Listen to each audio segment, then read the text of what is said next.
Well, I tell you, it was running really, really bad. Bucking, surging, misfiring. Sounded like 4 or 6 cylinders misfiring. All I did was mess with the EGR valve, tapped a little bit, boom, popped off. It's running like a top. We need to get this into Tech Garage today and diagnose and check out why this thing's running so bad and get it right.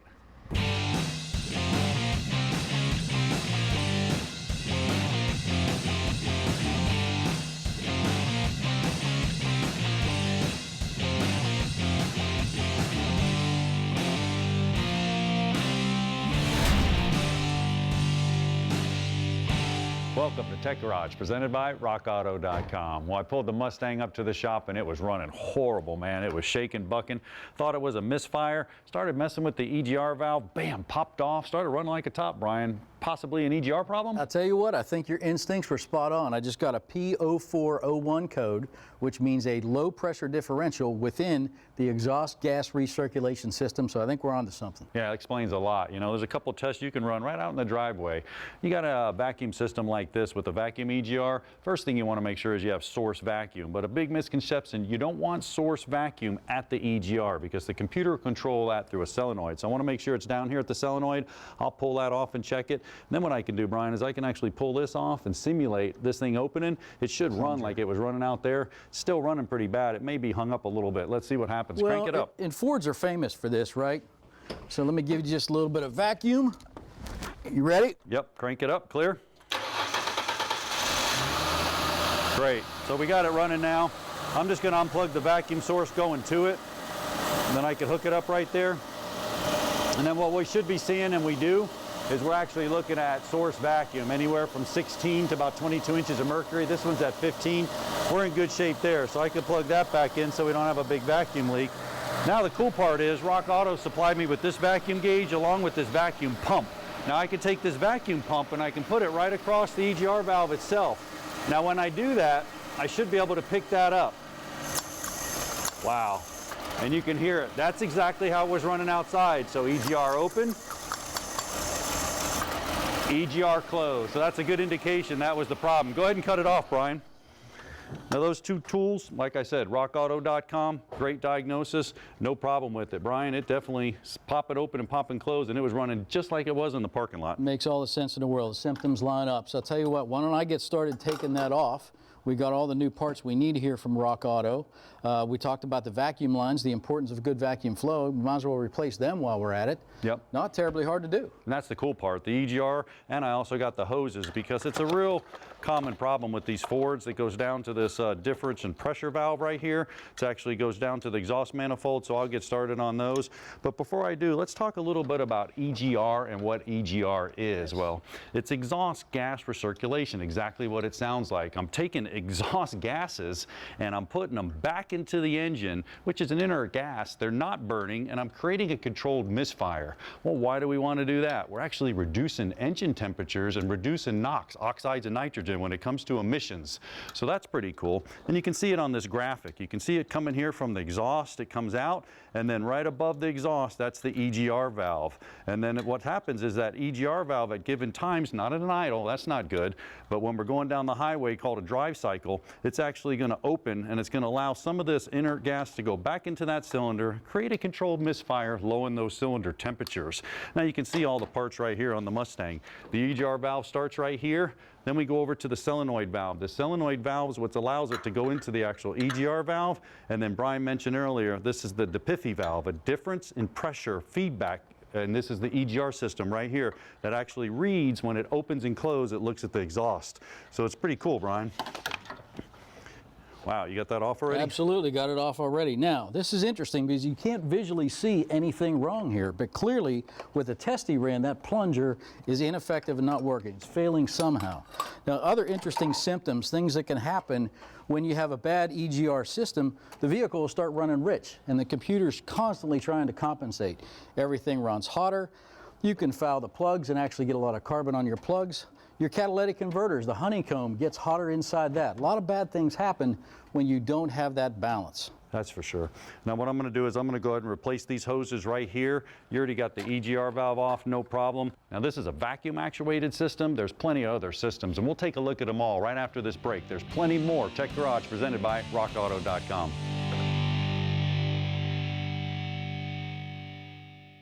Tech Garage, presented by RockAuto.com, is brought to you by Zumbrota Drivetrain, remanufacturing redefined. Brand new muscle car, building yesterday's dream cars today. And by RockAuto.com, all the parts your car will ever need. Welcome back to Tech Garage, presented by RockAuto.com. Now that we understand EGR, exhaust gas recirculation, and what it does, let's look at the evolution. It all started right back here with our Mustang, which actually had a vacuum actuated one. We saw when we pumped it up, the engine started running rough. Something I should mention, if you pump it up and it doesn't run rough, probably the diaphragm's leaking and it's not working at all, so you have to replace it as well.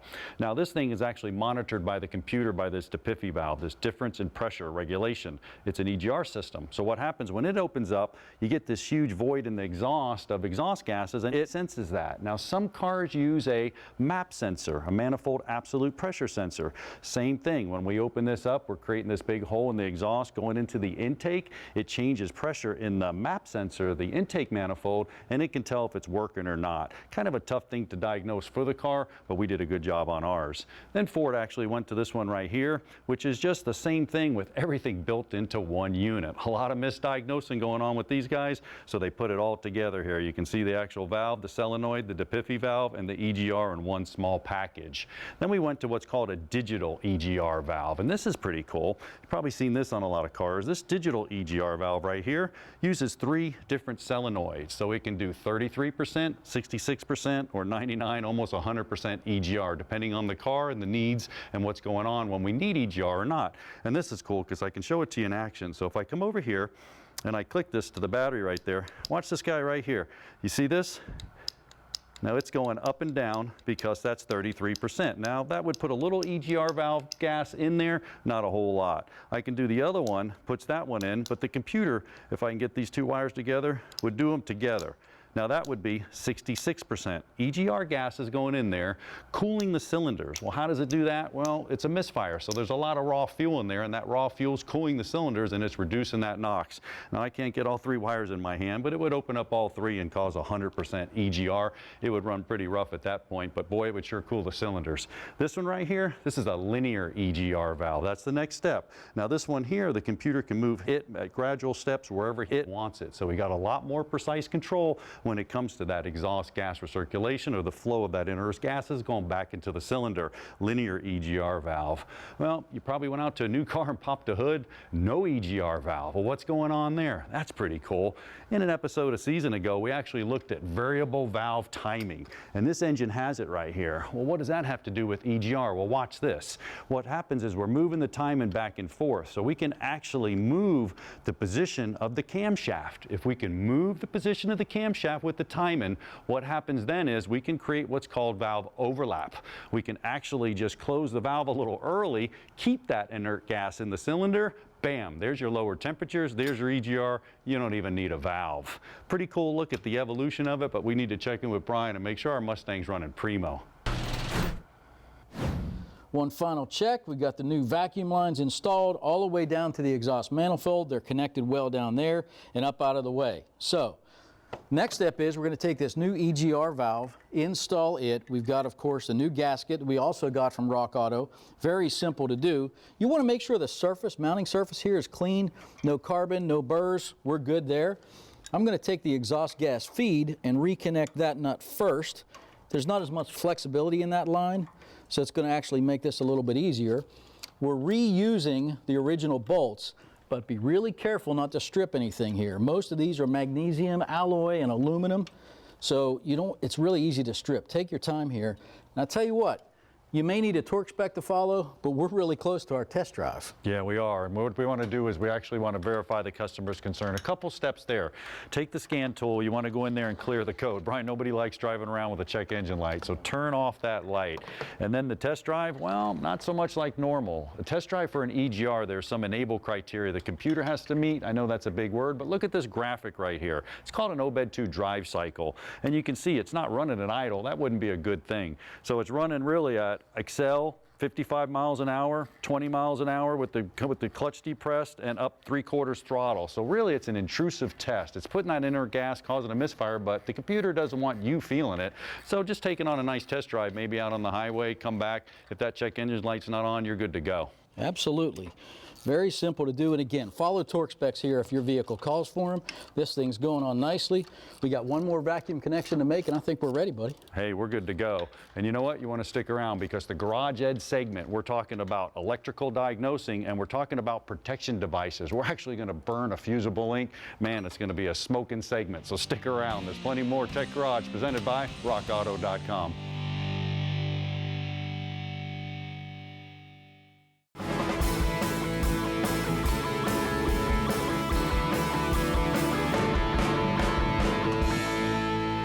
Welcome back to Tech Garage, brought to you by rockauto.com. Now, one of my favorite segments, Garage Ed. We know the basics now, voltage, amperage, and resistance. Let's talk about some circuits, fuses, and protection devices. Now, I went to rockauto.com and got all these protection devices right here so we can take a look at them.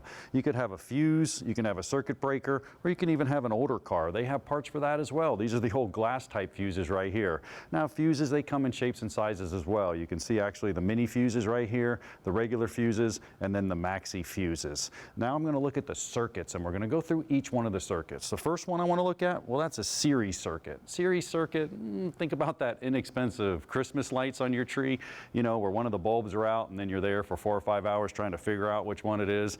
Why is that? Well, there's one path of flow. If I pull this light bulb right there, the whole circuit goes dead. That's a series circuit. Now, our protection for the series circuit is an actual fuse. It's located right here. And I want to talk about some bad circuits, some shorts. Now, you can look at this first graphic, and this one's called short to power. I like to think of that as like copper to copper, maybe wire to wire. That graphic shows it where opponents can do some funky things. Maybe they come on, maybe they don't. Maybe you turn the radio on and the wipers work. Now, this other graphic, this is short to ground. That's a dead short. Now, that graphic, we're going to do that on our board, and what that's going to do, it's going to cause the amps to run so fast that it's going to create heat and it's going to blow that fuse. So what I'm going to do is I'm going to use this big wire because I want to be a lot stronger than that actual fuse. And if you keep your eye right here on this fuse, I'm going to hit this. And when I hit it, 3, 2, 1, instantaneously, that thing popped. Now we have a maxi fuse right here. You can see that was 40 amps. That took a little heat, but that joker there, it burnt in half. Now you never want to do that also with this. You want to use a fuse jumper wire. If you're going to make any jumps, I went ahead and I built this fuse jumper wire using a little mini fuse, so you're protected. I'm actually faulting these circuits. Now I come over to the next one here. This is a parallel circuit. This is pretty cool because if I hook this up, think about that good set of Christmas lights. Maybe spend the extra buck. What happens when you pull a light out, the other one burns. Why? 2 paths for current flow. They're equal. So they each drop 12 volts down each branch and they each burn. Now I got a circuit breaker here. This is really cool because I can come to the circuit and I can go right across it and I can short it out. Now this is a resettable device. So watch this. When you hit it, the lights go out. And then we're waiting. It's closing. Once it closes, bam, the lights come back on. Last circuit is actually a parallel circuit, series parallel. Pretty cool because we have a switch in series here, which I can dial up and down and change the brightness of the lights. And then we have the parallel portion right there. Same as the parallel. I pull one light bulb out, the other one stays lit. The only thing different, we have a switch in series. Now this one, we have a fusible link. That's 4 wire gauges smaller than the wire it's protected. Remember, wire gauges, the higher the number, the smaller the wire. So this one here, I'm actually going to go across the circuit right about here. Grab this, I'm going to hang on to it, I'm going to short this, and watch this guy here should burn. Woo, and there it goes. Well, I'll tell you what, that worked really, really well. I'm going to head over and check out some of the circuit devices that Tom has on rockauto.com and give the smoke a chance to clear. I always go to rockauto.com. I'm getting brake pads, struts, but fuses, circuit breakers, all that there as well. Tom, fuses are an important part of the car, man. Talk about a fuse and let's look at it on your website. We have fuses for specific vehicles. You look up the make, the year of the model, and if it has a convertible top, unique fuses for the car. And then under tools and universal parts, we have the fuse kits like you showed, just showed, where you have a complete set of fuses that'll cover several cars in your fleet. Fuses are really, they're really the gatekeeper now to the circuit. If you look under literature, we have service manuals, and the repair, instead of just disconnecting the battery, it'll often tell you to pull a specific fuse, and that'll take power away from the fuse so you can safely work on it. And the fuse can even be the help you diagnose the car. Let's say you have the battery's going dead, there's some slow parasitic drain somewhere, a little light bulb's left on, or computers or sensors shorting out. You can take your multimeter and put the probes across the 2 contacts on the fuse, And if there's a voltage there, even just a little tiny voltage, it tells you there's current flowing there, and that's the circuit that's probably draining your battery. Yeah, and then people replace the battery, you know, and they don't do stuff like this. You know, those little draws, they start to add up, and eventually we're eating those plates away, and it's premature failure on the battery, and it's really not the battery's fault, it's just that parasitic draw. Right. That's going to really help you track it down. It's a great idea. I'll tell you what, I'm going to go through rockauto.com with you for a little while. You guys take a short break, but not a long one, about 2 minutes. We'll be back with more Tech Garage presented by rockauto.com.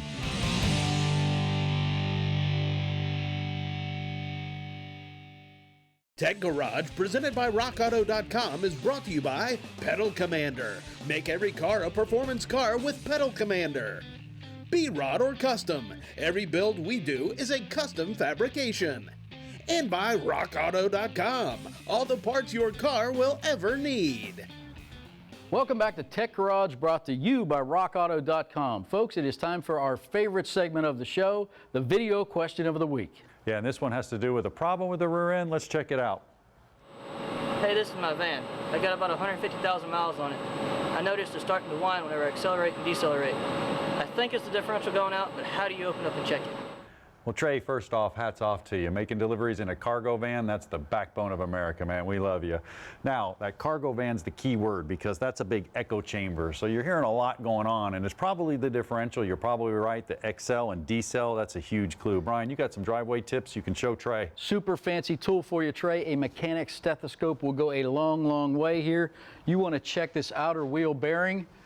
Go ahead, John, if you could spin that wheel. I got it. And honestly, you're listening for a consistent sound. It's as much about what I'm not hearing as what I am hearing, and that sounds uniform and true. There's no bearing in there grinding or a flat spot on any of the bearings that I could tell. A little bit more, John. Let's check the differential back here. No irregular sounds there. One final check. Boy, you're wearing me out here. Again, sounds very consistent. And the final thing you can do is just a fluid check. Now back here, it's on the side cover. You just want to remove that access plug. I've got it loose here. Typically a fingertip check up in there. Just check and make sure you've got fluid. We do. This is pretty good. It's actually nice clean fluid. So if you had to change that and service it, use a magnet. You always want to check for fragments as you drain it. Not hard to do, and it goes a long, long way. And Brian, Zumbrota actually sent us a differential right here, which is super nice because it's a complete package. It's all here. Everything's done right, you know. This is the way to do it, Trey. If you're going to replace one, just get the whole differential. But there's some other checks, you know. You want to change the fluid too, Brian. Absolutely. Just kind of like changing the oil in the engine. Back here, there's tremendous loads these days with the all-wheel drive, traction control systems. These are always under duress. The only thing between steel on steel grinding each other apart is the fluid. You want the right fluid, the right viscosity. If it calls for synthetic, use that. This Zumbrota cutaway tells the whole story for us. I love it. Here's our differential now. First thing I noticed when I opened it up, you can see the toothpaste contact right here. That's awesome because they got it set up right. Zumbrota does a great job. The bearings in here, you're getting new bearings. The caps are torqued to specifications. Check it out, man. You spin that thing, it's just as smooth as ice. Your little clutches in there, your packs, your lockers, everything, side gears. You know you're getting everything right. Why do you want to just buy a Zumbrota differential? Man, I'll tell you, setting these things up is an art form. It certainly is. If you don't have the right tools, the patience, the know-how to set lash and all that, you can really get in over your head quickly. When you think about replacing struts on today's vehicles, we've all done it. You can buy the complete quick strut assembly. It's all together for us. You don't have to transfer coil springs. Think the same way with a big project like this. This is truly from Zumbrota, plug and play. No doubt. Look at this. I mean, we got the pinion right here, tooth contact right there. We're spinning. The only thing between that is the fluid. Now look at this carrier. You got a bearing out here, new one on your Zumbrota. You got a bearing on the other side, new one on Zumbrota. You got one on your pinion. Any one of these can give you a problem. Pinion preload, pre-lash. You got a crush collar right here. All this depth has to be set, man. I mean, I don't know about you. I've done a few of them, but it's so much easier just to buy the whole differential, put it in there, and be done with it. A little more money, but the confidence in the repair, the confidence in the sustainability is very high. So that's what we recommend. Phenomenal. phenomenal. Yeah. You got this beefy tube in here. Everything's good. You know, sometimes we get some cracks with these welds as well. Yep. You got your vent hole, your whole pinion, your crush collar. Everything's done. Zembroda's doing it right. This is the way to go. And don't forget about the axle seals and bearings. I mean, putting these axles in, you're going to have differential fluid all over your brakes after so many miles or whatnot. A lot of people just knock the seals in back here. Zembroda's got the new seals and bearings. Already It's in. the bearings usually the problem that beats the heck out of the seal that causes that fluid leak. Yeah, I'll tell you what, it is a really nice setup, and I feel like you can definitely do that. You got to make sure you replace the gasket. It comes with the kit. Be sure you do this. Again, tremendous heat back here and pressure. You got to have the gasket and a clean surface if you're servicing an old one. Yeah, this beefy one's the way to go. Absolutely. What about our Mustang? Well, man? that's what I was going to ask you. How's it running? Yeah, let me tell you something. I went on that drive cycle. That was huge because there's enable criteria to meet for the computer to run that EGR. So I took it out, 55 D-cell, did what I had to do. No check engine light, no pings, no nothing. The motor's running like a top. We got that one. I'll tell you what, not all that complex of a repair. You hear us say that a lot these days. Proper diagnosis and proper process and procedure made all the difference on that repair. No doubt. Now keep those Facebook, Twitter, YouTube, keep all them questions coming and comment. We love them. We actually go on there, look at them, answer them. We're a show for the people, man. But we're out of time for today. So stick around for next week. There's going to be more Tech Garage. You don't want to miss it. Presented by rockauto.com. Production assistance for Tech Garage is provided by Chihuahua College, located in Marianna, Florida. Founded in 1947, Chihuahua was ranked recently as one of the top 3 community colleges in the United States.